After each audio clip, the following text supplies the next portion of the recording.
මේ සිදුවීම දිගහැරෙන්නේ පුත්තලමේ ජීවත් වෙන අප්පුහාමිට අත්විඳින්න සිදු වුණ ඇත්තම සිද්ධියක් මුල් කරගෙනයි.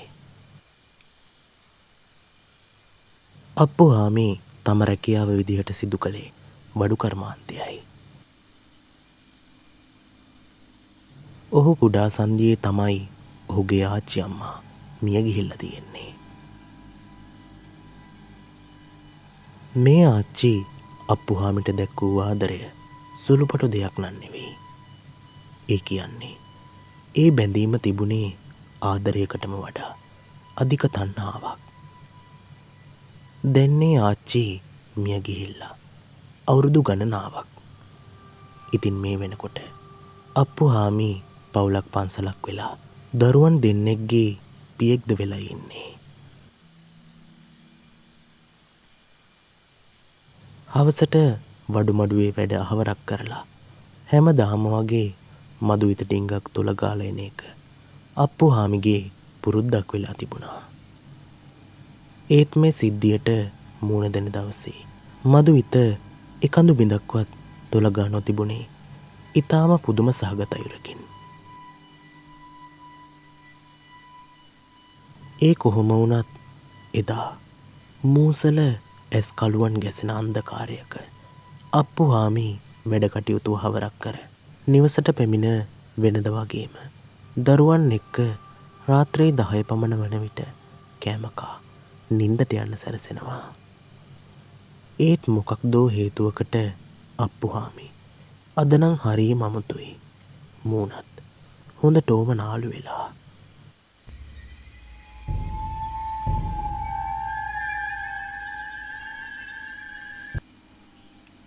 ඔහුගේ මූණේ තදින්ම රැඳී තිබුණේ අවුරුදු ගණනාවකට පෙර සිටම තිබෙන හරිම අද්භූත හැඟීමක්. අප්පුහාමි කුප්පි ලාම්පු එළියකින් පමණක් ආලෝකමත් වන කටුමැටි ගැසූ පුංචි නිවසේ එලිපත්තට වී ඇසිපිය නොහෙලා ගේ මිදුල දිහා බලාන මන්තර මතුරන්නාක් වගේ මොනවදු අණ්ඩට දෙමලයක් කියෝ කියෝ ඉද්දී ඔහුගේ බිරිඳ වූ රන්මැණිකා දරුවන් දෙන්නත් එක්ක පුංචි කාමර පොඩ්ඩේ බිම අතුරා තිබූ පම්පැදුරු කෑල්ලක හාන්සි වී සිටියා. තම සැමියාගේ වෙනදාට නොමැති මේ බියකරු හැසිරීම දිහා විමසිල්ලෙන් බැලූ රන්මැණිකා අප්පුහාමිට සද්දෙන් කතා කර හැබෑවටම මොකද ඔතෙන්ට වෙලා කරන්නේ? ඇවිත් නිදාගන්නවකෝ. හොඳට ඕම රෑබෝ වෙලා අපිට නිදාගන්නත් නෑ. බලනවා දැන් රෑ 12ටත් ළඟයි. මෙහෙම කියද්දී රන්මැණිකා දිහා අප්පුහාමි කඳුළු පෙරාගෙන ඇස් දෙකත් රතු කරගෙන බලාන ඉන්නවා. ඒ දවසේ ඒ හැඟීම නම් රන්මැණිකාට හරිම අමුතු අත්දැකීමක්. නැවතත් රන්මැණිකා හිත ධෛර්යමත් කරාගෙන අප්පුහාමිට තදින්ම කීවේ මෙන්න මෙහාට එනවා මිනිස්සුયો. ඔය දොර වහලා දාලා උඹලට ඕන නම් නිදාගනිල්ලා. ඕම් බලපන් අපේ අම්මා දැන් මාව බලන්න එනවා. ඕන් අදත් කියවන්න ගත්තා. මෙහාට ඇවිත් නිදාගන්නවා. මාවත් බොරුවට බය කරනවා. අම්මා දැන් එන්නේ කොහමද? අම්මා නැති වෙලා දැන් කොච්චර දවස්ද? මෙන්න මෙහාට එනවා. හෙට වැඩ නේද? මට බෑ. උඹලා නිදාගනිල්ලා. කෙතරම් මැවටිලි කළත් අප්පුහාමි රන්මැණිකාට හයියෙන් බැන්නා. මේ වෙලාවේ තම සැමියාට රන්මැණිකාව රුස්සන්නේම නැති නිසා ඇය අප්පුහාමිට කතා නොකරම ඉන්නා විදියටම පන් පැදුරේ ඇලවී සිටියා. මේ වෙලාවේ අප්පුහාමිගේ ලොකු පුතා ලී මේසයක් යට ඒ මොකද වත්ත පහල හොඳ සාරෙට පැණි බීරෙන වරක ගෙඩියක් කෑලිවලට කපලා මේසයට පැදුරක් දාලා උඩිනුත් වහලා අඩුක් කරලා තියෙනවා. මේ ගෙඩියෙන් පැණිවර කමදුළු 7-8ක් කටේ දාගන්න තමයි අප්පුහාමිගේ ලොකු පුතා මේසයට ඉන්නේ. ලොකු පුතා නම් හරිම ආසයි පැණිවරක ගිලින්න. ඉතින් ආසාවට ඔහුම මදුළු 7-8ක් කටේ දාගෙන තලු මරද්දී අප්පුහාමි කැස්සකුත් නොවන කැස්සක් සමගම තදින් හුස්ම ගත්තා. මේ සද්දය ඇහුණ රන්මැණිකා අප්පුහාමි ඉන්නා එලිපත්තට විත් බලද්දී දෙයනේ අප්පුහාමි සෙම දාගෙන මැටි පොළොවේ මුණින් අතට වැටිලා ඉන්නවා. මේ වෙලාවේ වහ එතෙන්ට දුවගෙන රන්මැණිකා අප්පුහාමිට කොච්චර කතා කළත් කිසිම හැල හොල්මනක් නැහැ. ඇය බොහෝම බය වෙලා මූණට දාඩිය දමාගෙන දරුවන් දෙන්නාව දෙක්කාසු කරගෙන පාර පැත්තට දිව්වා.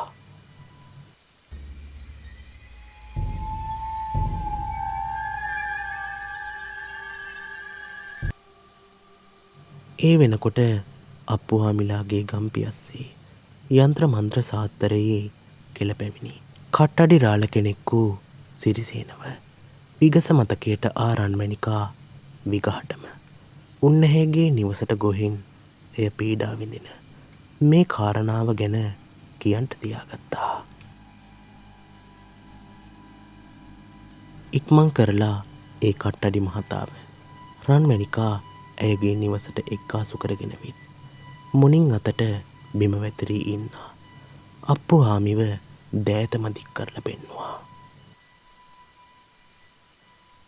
එවිට සිරිසේන කට්ටඩිරාල එලිපත්තේ ඉන්න අප්පුහාමි ගාවට ගොස් ශබ්ද නගා කීවේ හරි වැඩේ හරි අප්පුහාමිට. රන්මැණිකා උඹ බයක් ගන්ට එපා. කාමරයට ගොහින් දරුවොත් එක්ක නිදාගනින්. මම මෙතෙන්ට වෙලා එළි වෙනකල් ඉන්න. බලමුකෝ මොකා දෙන්නේ කියලා.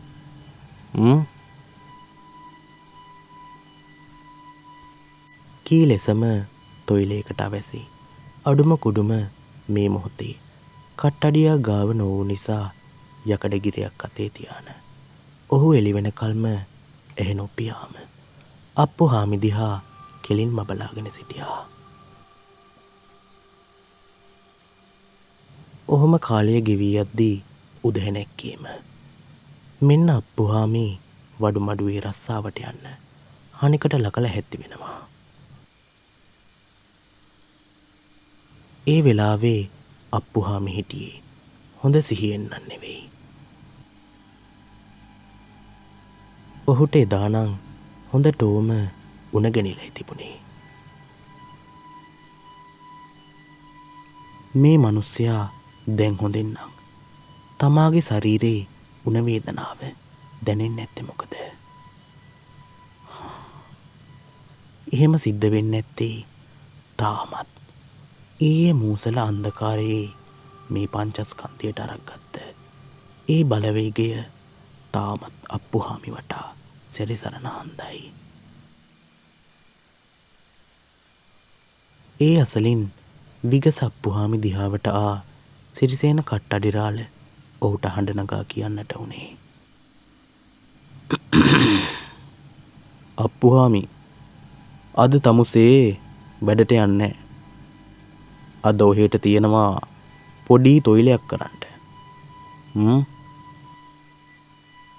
ඒක හැව්ව අප්පුහාමි එදා වඩු මඩුවට නොගිහින් පැත්තකට වෙලා ඔළුව පාත් කරගෙන හිටියා.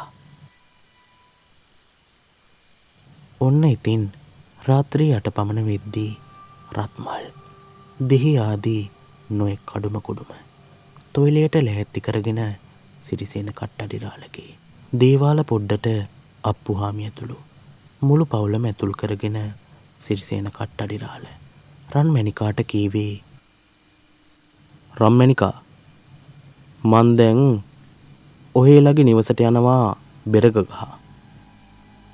දරුවොත් එක්කාසු කරගෙන අපේ මැගිලින් එක්ක ඉන්ට. හැබැයි අවිශ්වාසයක් එහෙම තියේ නං රන්මැණිකා මං යද්දි මගේ පස්සෙන් එන්ට. හොඳයි. රන්මැණිකාට තම සැමියා බැලීමට අවැසිම නිසා මැගිලින් එක්ක රන්මැණිකා දරුවන්ද කැටුව සිරිසේන කට්ටඩිරාලත් එක්කම ඔවුන්ගේ නිවසට පැමිණියා.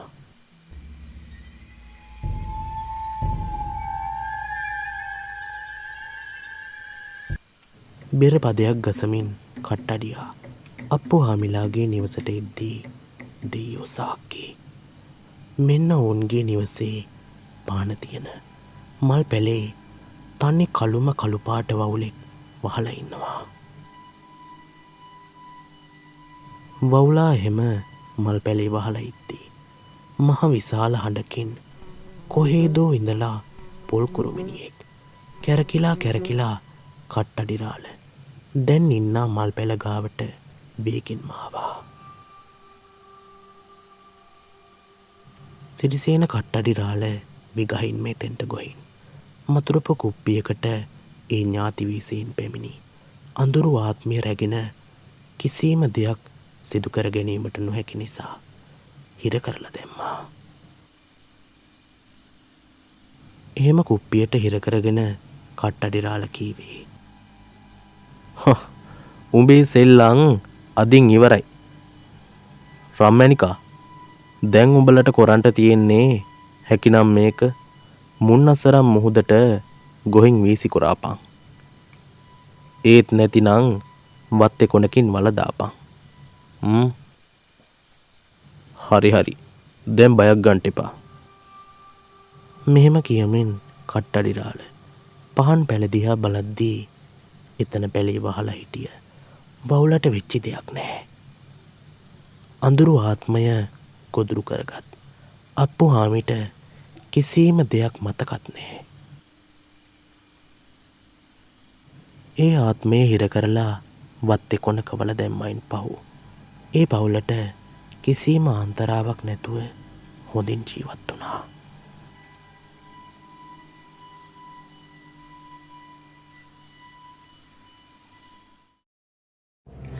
ඔයගොල්ලෝ තාමත් මගේ YouTube channel එක subscribe කරලා නෙමෙයිද බලන්නේ?